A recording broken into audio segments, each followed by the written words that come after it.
Assalamualaikum warahmatullahi wabarakatuh. Perkenalkan, nama saya Rabiatul Adawiyah, peserta pelatihan dasar CPNS di lingkungan pemerintah Kabupaten Barito Kuala tahun 2022.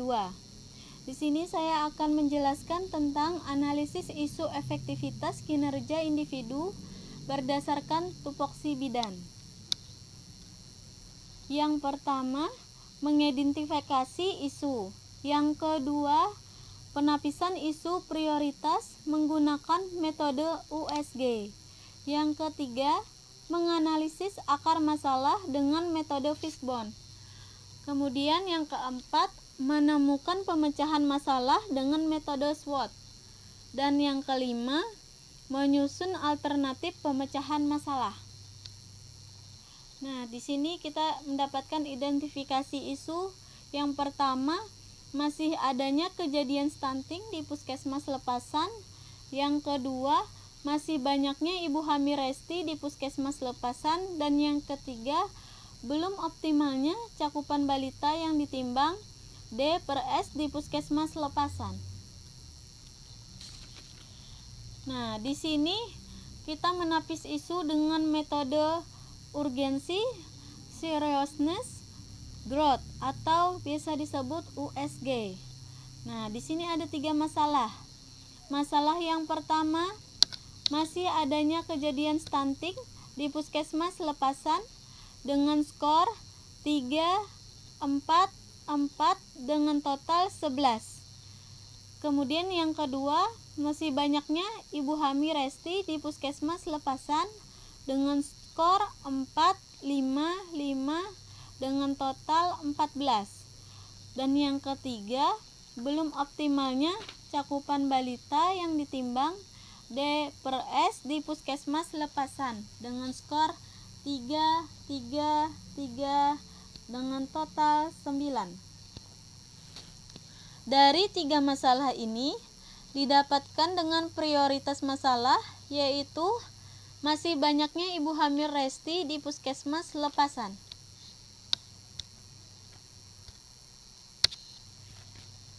Langkah selanjutnya adalah kita menganalisis isu dengan Fishbone. Nah, di sini faktornya yaitu banyak ibu hamil dengan resiko tinggi. Nah, faktor-faktornya kalau dari lingkungan, kurangnya pemahaman ibu dan keluarga, serta kurangnya peran serta keluarga dan lintas sektor. Yang kedua, sarana itu lebih disosialisasikan, promosi resti bumil, media yang digunakan juga harus lebih mudah dipahami masyarakat. Dan yang ketiga, faktor dari manusia, yaitu tingkat pengetahuan ibu hamil, keluarga, masyarakat rendah tentang hamil dengan resiko tinggi. Dan yang terakhir itu metode. Nah, di sini pemetaan ibu hamil resti belum optimal. Penyuluhannya kurang informatif serta kurangnya memanfaatkan media elektronik dan sosialisasi sebagai bahan promosi.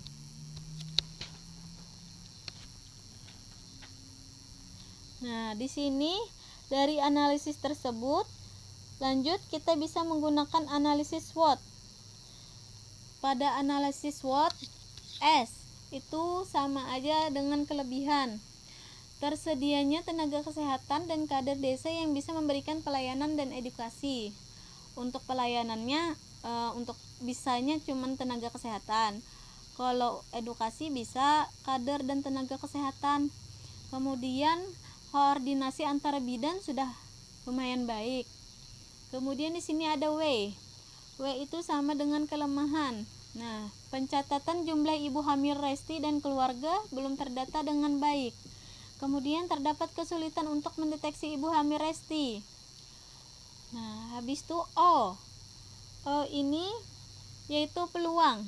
Di sini adanya kesempatan bagi tenaga medis untuk memberikan pengetahuan baru terhadap bumil resti, terlebih untuk bumil yang hamil dalam usia muda. Kemudian di sini ada T, ancaman. Nah, pengetahuan masyarakat tentang puskesmas sebagai sarana kesehatan strata pertama masih kurang. Nah, itu membahayakan ibu hamil resti yang tidak memiliki pengetahuan yang banyak tentang kehamilannya. Itu bisa mengancam dirinya.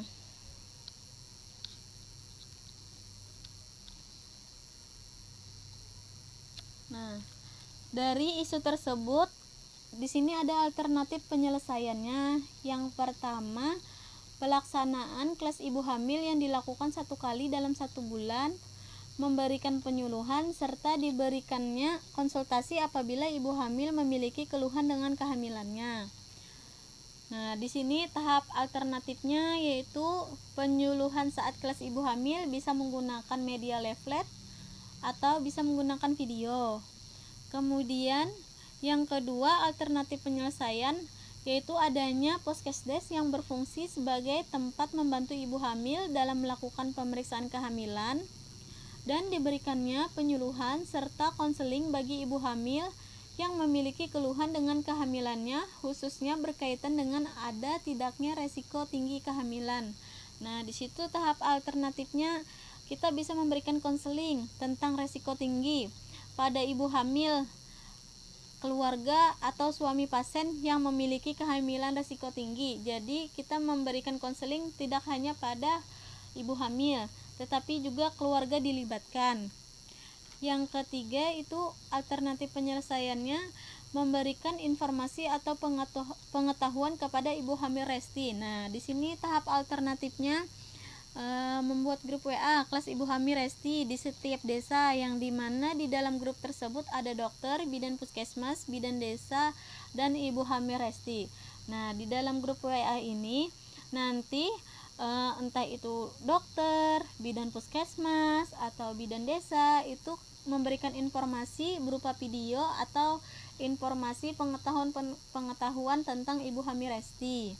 Nah, di sini hasil yang didapat diharapkannya mampu meningkatkan pengetahuan atau informasi tentang kehamilan resiko tinggi bagi ibu hamil resti, serta mempermudah tenaga kesehatan memantau ibu hamil resti di wilayah kerjanya.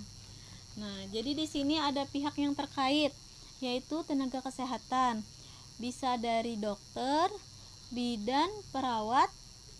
Kemudian pihak yang terkait ibu dan keluarga harus dilibatkan. Dan yang terakhir, kader. Nah, itu saja dulu yang dapat saya sampaikan. Terima kasih atas perhatiannya.